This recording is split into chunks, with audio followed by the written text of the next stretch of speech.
Berjumpa lagi dalam permenungan kita, edisi Senin 15 Mei 2023, Pekan ke-6 Paskah. Bacaan-bacaan liturgi hari ini, bacaan yang pertama dari Kisah Para Rasul, bab 16 ayat 11 sampai 15, dan bacaan Injil dari Injil Yohanes, bab 15 ayat 26 sampai bab 16 ayat 4a. Bacaan yang pertama hari ini berbicara tentang Paulus dan Silas yang menyeberang ke Makedonia dan tiba di kota pertama Makedonia, yakni Filipi. Ternyata kota Filipi ini ditinggali oleh orang-orang Roma. Dan mereka sampai ke sebuah tempat sembahyang. Dan di sana mereka berjumpa dengan sekelompok perempuan. Kemudian mereka berbicara dengan kelompok perempuan itu. Dan di antara perempuan-perempuan itu, ada seorang perempuan yang bernama Lydia. Seorang yang berbakti kepada Allah, dan seorang yang biasa menjual kain ungu. Ditegaskan dalam bacaan yang pertama hari ini bahwa Tuhan membuka hati Lydia sehingga Lydia memperhatikan apa yang dikatakan oleh Paulus. Dan kemudian Lydia dan seluruh keluarganya dibaptis. Setelah dibaptis, Lydia mengajak Paulus dan Silas untuk menginap di rumahnya. Saudari dan saudara yang terkasih, dari bacaan yang pertama hari ini, ada dua hal penting yang disampaikan kepada kita, terutama yang berkenaan dengan menjadi murid Yesus, menjadi pengikut Yesus, menjadi orang yang percaya kepada Kristus. Orang lain atau seseorang dapat menjadi pengikut Yesus, dapat menjadi orang yang percaya kepada Kristus.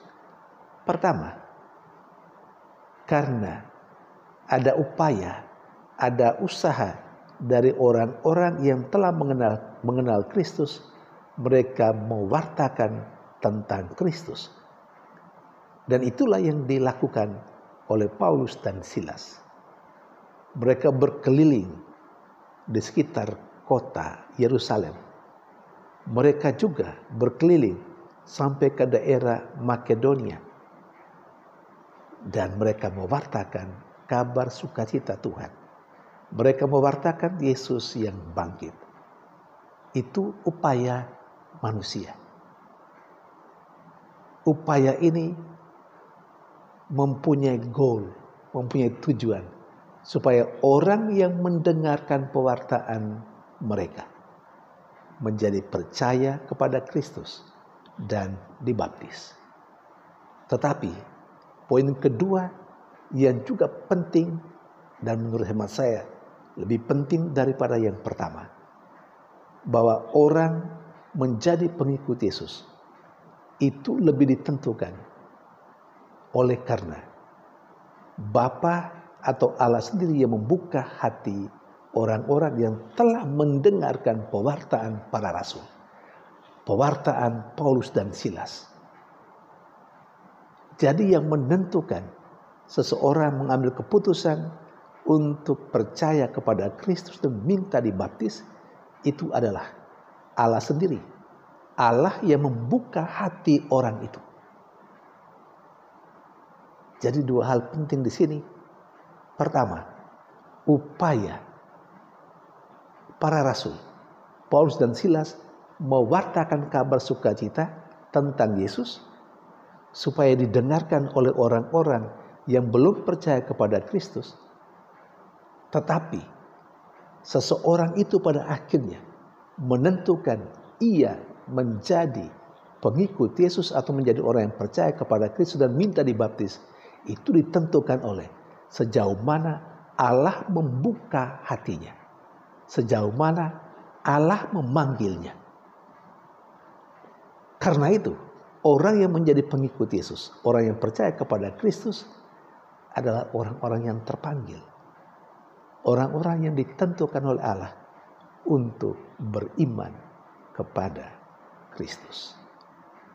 Saya teringat juga kata-kata Yesus kepada orang banyak, kepada para rasulnya. Pada satu kesempatan, Yesus berkata seperti ini. Tidak ada seorang pun yang dapat datang kepadanya kalau tidak ditarik oleh Bapa. Ini juga menegaskan hal yang sama seperti yang dikatakan dalam bacaan pertama hari ini. Banyak orang bisa mendengarkan pewartaan para rasul tentang Yesus. Tetapi yang menentukan orang itu pada akhirnya memilih menjadi percaya kepada Kristus adalah ketika Allah menentukan dia. Atau dalam bahasa bacaan pertama hari ini, ketika Allah membuka hatinya. Seperti yang dialami oleh Lydia dan anggota keluarganya. Saudari dan saudara yang terkasih. Maka bagi kita dalam kehidupan sehari-hari, pesannya jelas. Sebagai orang yang percaya kepada Kristus, kita mempunyai kewajiban untuk mewartakan kebenaran tentang Kristus. Tetapi bahwa orang yang mendengarkan pewartaan kita itu menjadi percaya kepada Kristus atau tidak, itu bukan urusan kita. Itu ditentukan oleh siapa? Ditentukan oleh Allah sendiri. Artinya, ketika kita merasa bertanggung jawab untuk mewartakan Yesus, marilah kita terus mewartakan Yesus dengan berbagai macam cara, dengan berkhotbah, dengan berkata-kata. Tetapi lebih lagi, kita bersaksi tentang kebangkitan Yesus Kristus, kita mewartakan Yesus Kristus dengan cara hidup kita sendiri. Orang bisa saja tertarik karena cara hidup kita sebagai orang yang percaya kepada Kristus. Lalu kemudian dia memutuskan untuk percaya kepada Kristus.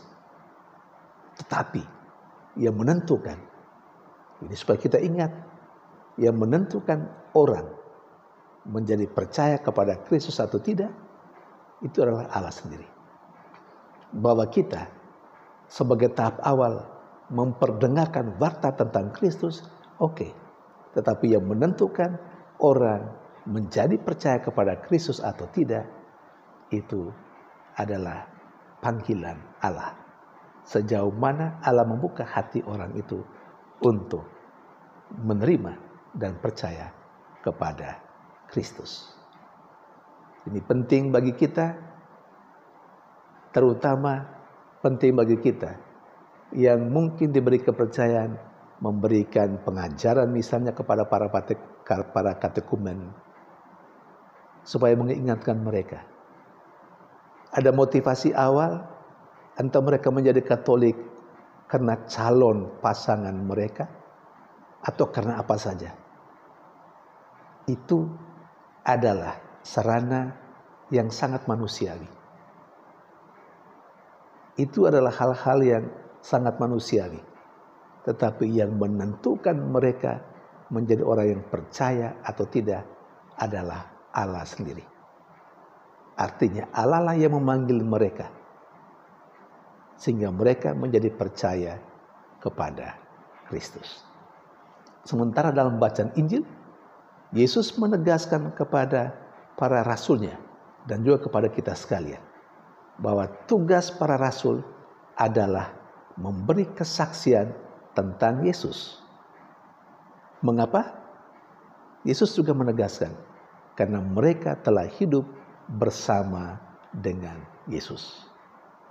Karena mereka telah hidup bersama dengan Yesus, mereka telah mengalami bagaimana hidup Yesus, mereka tahu tentang Yesus, apa yang diajarkan dan apa yang dilakukan oleh Yesus, maka mereka mempunyai kewajiban untuk bersaksi tentang Yesus, tentang apa yang mereka alami, tentang apa yang mereka lihat tentang Yesus. Selain itu, Yesus juga menegaskan Roh Kudus juga akan bersaksi tentang Yesus. Roh Kudus adalah Roh Yesus sendiri yang diutus oleh Bapa. Dan bersama dengan Roh Kudus, para rasul memberikan kesaksian. Roh Yesus itu adalah Roh penghibur, dan Roh penghibur itu adalah Roh kebenaran. Maka ketika para rasul bersama dengan Roh Kudus memberi kesaksian tentang Yesus, maka apa yang dipersaksikan oleh mereka adalah kebenaran. Kebenaran tentang Allah yang mengutus Yesus putranya untuk menyelamatkan manusia.